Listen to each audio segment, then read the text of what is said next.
Masters of the Universe just gave Supergirl the warning shot nobody at Warner Brothers wanted. This past weekend, an expensive nostalgia IP showed up with a giant brand name, decades of built-in recognition, a toy company engine behind it, and a budget somewhere between $170 and $200 million. And it opened to $29.3 million domestic. Ouch. Globally, $54.3 million. Now, I don't know about you guys, but that's not a launch. That is a financial injury with a theme song. Per Variety and Deadline, that's the real number. $29.3 million domestic, $54.3 million worldwide against a reported budget of nearly $200 million. That domestic opening is behind John Carter. It's behind The Day the Earth Stood Still. It's behind Prince of Persia, The Sands of Time. 3 films that have been held up for a decade as the textbook examples of expensive IP nostalgia that nobody asked for. Masters of the Universe just joined that list on opening weekend. And this matters for Supergirl, which opens in 17 days, or just over 2 weeks, because the lesson is not He-Man failed, therefore Supergirl fails. No, that's too lazy. The lesson is this: awareness, it's not demand. Nostalgia, it's not demand. Trailer views are not demand. Twitter arguments are definitely not demand. Demand is when people actually show up and buy tickets. And right now, Supergirl has a very specific problem. According to Deadline's tracking report from June 5th, unaided awareness, the metric where pollsters test whether someone can name the film without being shown anything. It's reportedly higher for Supergirl than it was at this point for The Mandalorian and Grogu, which opened to $81.6 million. Higher than the Thunderbolts, which opened at $74.3 million. Higher than Shazam, which opened to $53.5 million. And yet Supergirl is still tracking around $55 million opening weekend. So the question is not, do people know Supergirl is coming? The question is, why do so many people know it exists and still not appear ready to show up? Let's roll the intro.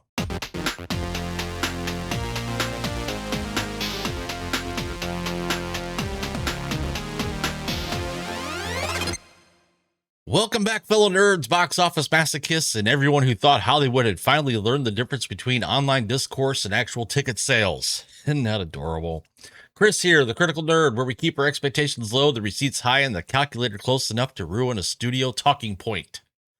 Today we are doing a follow-up on Supergirl. But this is not a repeat of my video I did on the 6th of June, D-Day. In that video, we already covered the break-even math. We covered the $315 million figure and why it's not a clean theatrical break-even point. We covered production budget, marketing spend, theater splits, the crowded release calendar, and why Warner Brothers cannot afford to turn a $175 million superhero movie into a debate club assignment with a cape. Link is in the description. It's worth your time if you missed it. So today, we're not redoing that homework. Today's the update because now we have a fresh real-world data point from this actual weekend, or I should say this past weekend. Masters of the Universe just opened. Scary Movie just crushed it. And Supergirl's tracking has a new wrinkle that is way more interesting than the usual. Is it woke? Is it anti-woke? Did James Gunn personally invent hope and dog-based emotional manipulation? Discourse cycle. The wrinkle is this. Supergirl has the awareness, but awareness is not converting into enough intent. And that is where the money problem starts. Before we get into it, do me a favor, like this video, subscribe, ring the bell, share it with one friend who still thinks trailer views equal box office. They need help and possibly a spreadsheet. Maybe both. Let's start with He-Man. Masters of the Universe should have been an easy nostalgia win on paper. Recognizable 80s brand, decades of toy history, fantasy action hook. A character people know even if they haven't thought about him since Reagan was in office. And a studio betting that brand recognition can do the heavy lifting. But per Variety and Deadline, the movie opened to $29.3 million domestically and $54.3 million worldwide against a budget reportedly in the neighborhood of $170 to $200 million. That is brutal. Not the internet people are being mean type of brutal. Actual spreadsheet brutal. That is the kind of number where the Excel file opens itself, looks at the weekend estimate, and quietly applies for unemployment brutal. Here's the specific detail that makes this more than just a bad opening number. Per Screen Rant's breakdown of the opening weekend demographics, only 5% of viewers were under age 12. Only 6% were between 13 and 17.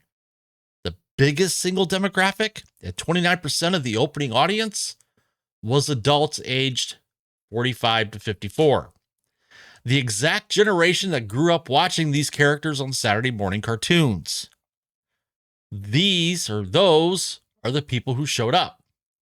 The kids and families that were supposed to fill the rest of the seats mostly didn't. And the Rotten Tomatoes audience score, it's 87%. The people who went, they actually liked it. Some loved it. There just weren't enough of them to carry a $200 million movie. That is the IP nostalgia math failing in real time. The studio bet that affection from one generation was automatically transferable to another. The receipts say it isn't. Not without a campaign that converts nostalgic adults into parents bringing kids to a theater. Meanwhile, Scary Movie opened to $55 million domestic, the best opening in franchise history per Variety. So, horror won again. A spoof won. The thing that knew exactly what it was selling. Sold it cleanly and got out of its own way. That movie won. Nobody needed a 4,000-word Variety profile explaining why Scary Movie mattered to the future of cinema. Nobody needed a cinematic universe flowchart. Nobody had to ask if this was Chapter 1, Phase 2, Gods and Monsters, Legacy Protocol, or whatever the franchise branding department cooked up after too much coffee. The pitch was, do you want to laugh at dumb horror jokes for 2 hours? And a lot of people said yes. This is the warning for Supergirl. Not that it's the same movie, because it isn't. But it is another expensive brand asking audiences to convert recognition into action. And right now, the market keeps showing us that recognition alone does not buy tickets. Now let's talk about the Supergirl number specifically. Current tracking has Supergirl at 55 million plus opening weekend per Deadline's June 5th report. Some early pre-sale signals are pointing to a possible upside ceiling of $75 million. Dark Horizons cited analysts reading early Fandango data, and we'll come back to that later. But first, we got to talk about that $55 million number. That is not catastrophic in isolation. A $55 million opening is not nothing. If an original sci-fi film opened at $55 million, let's pop the champagne. If a mid-budget thriller opened to $55 million, let's throw a parade. If a Blumhouse movie opened to $55 million, Jason Blum would appear on CNBC wearing a cape made out of profit margins. But context matters. This is Supergirl, the second theatrical movie in James Gunn's new DCU. It's following Superman, which opened to $125 million domestically and finished at $618.7 million worldwide per Box Office Mojo.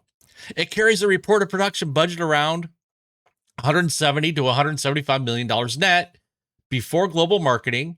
It has IMAX, it has crypto, it has Jason Momoa as Lobo, David Cornsweet somewhere in the campaign mix, and a studio that needs this film to prove the new DCU has elasticity beyond the most famous superhero on the planet.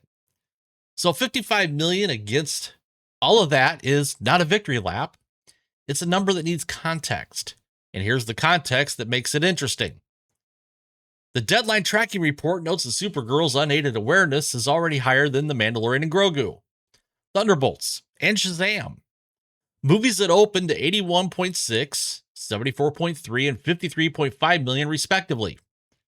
The marketing has reached people, so people know this film exists, and yet the opening is tracking in line with or below those same films.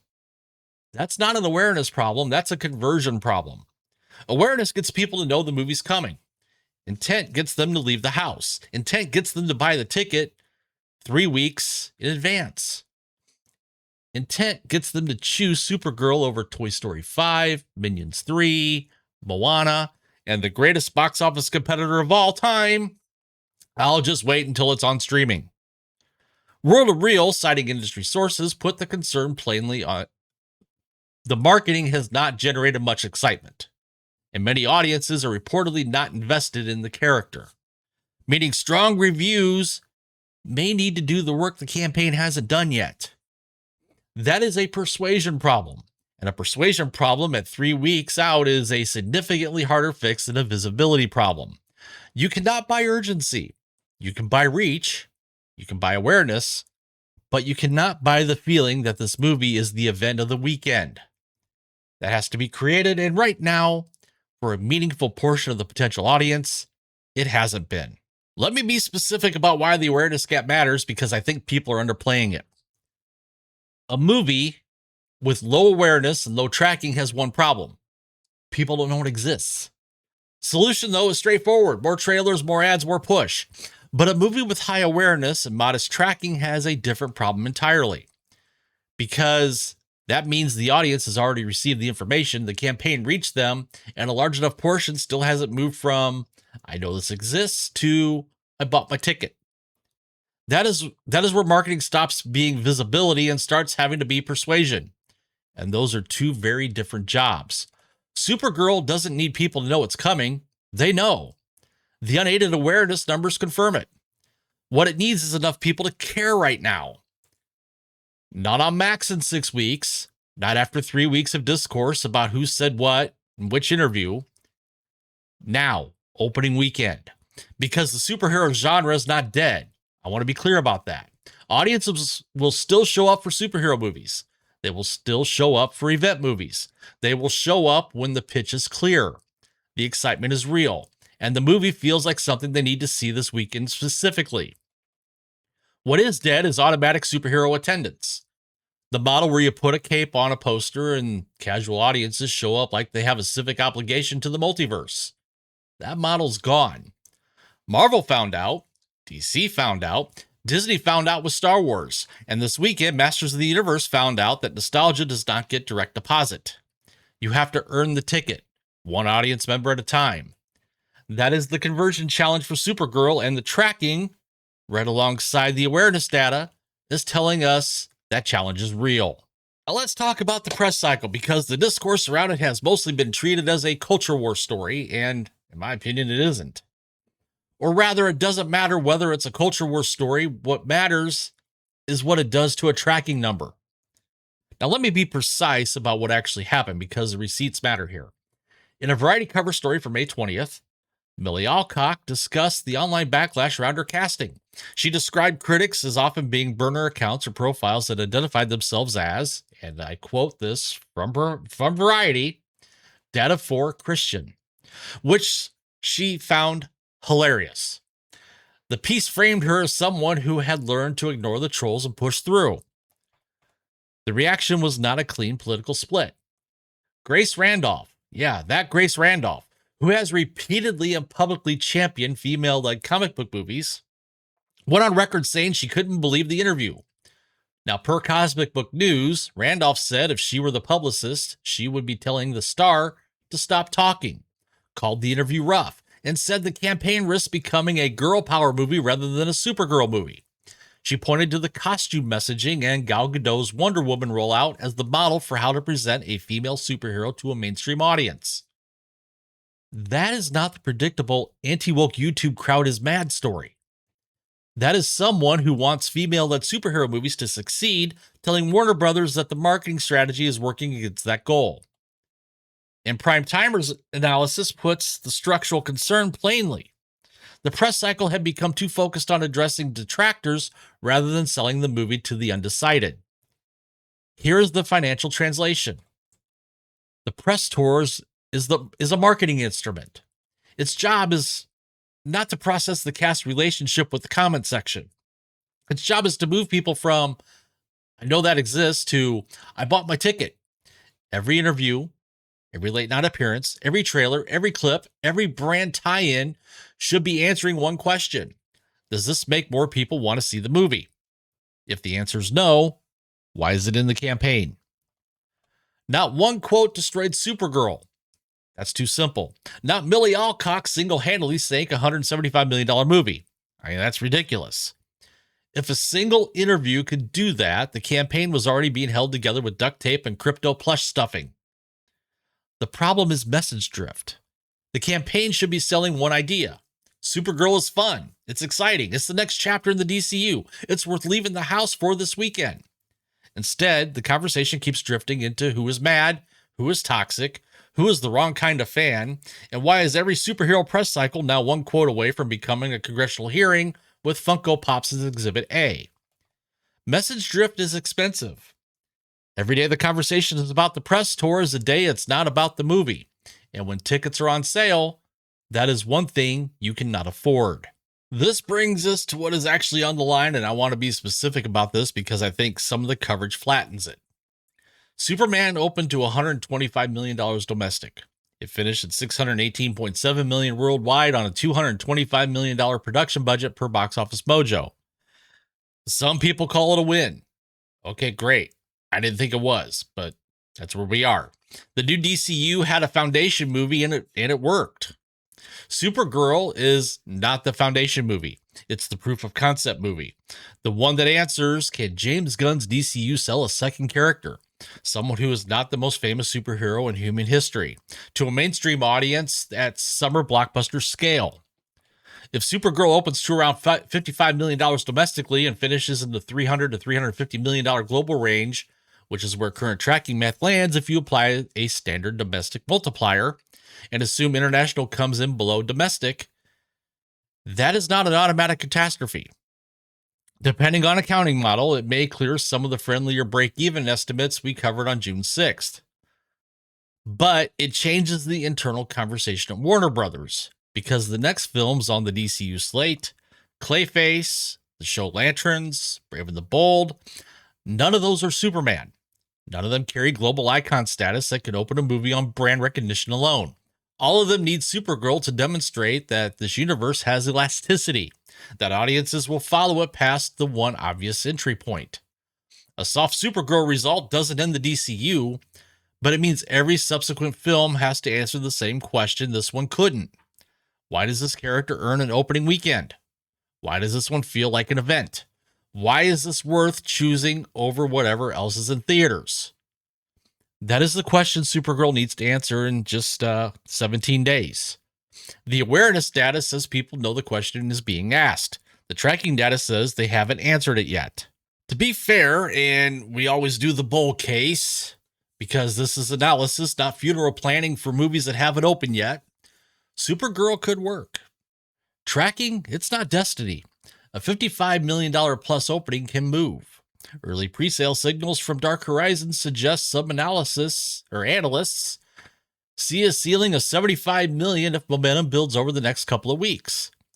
Separate data cited by India Herald places Supergirl's first day presale pace at roughly 92% of Ant-Man and the Wasp: Quantumania, which opened to $106 million domestically.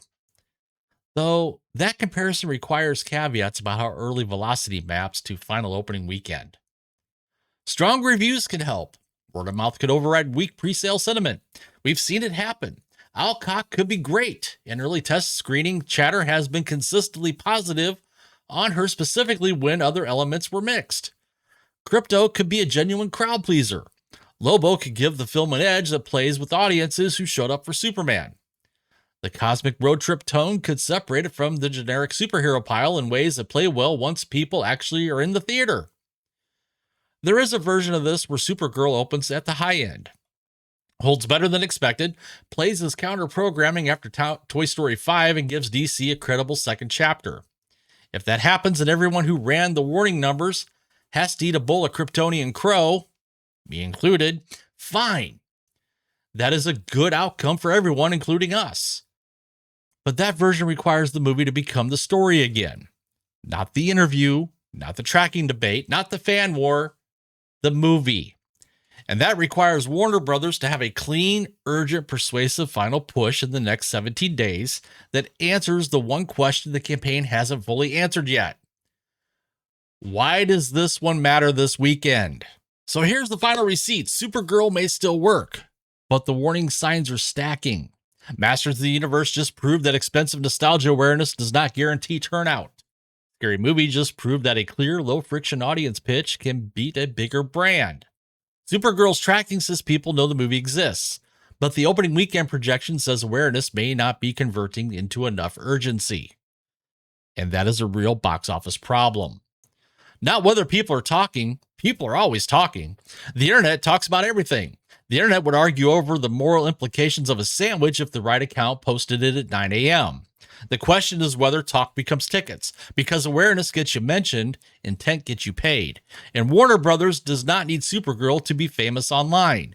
It needs Supergirl to convert. That is the math. That is the problem.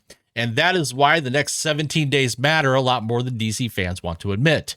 We will be back for the opening weekend numbers. Until then, keep your expectations low and your receipts high. I'm the Critical Nerd, and I am out.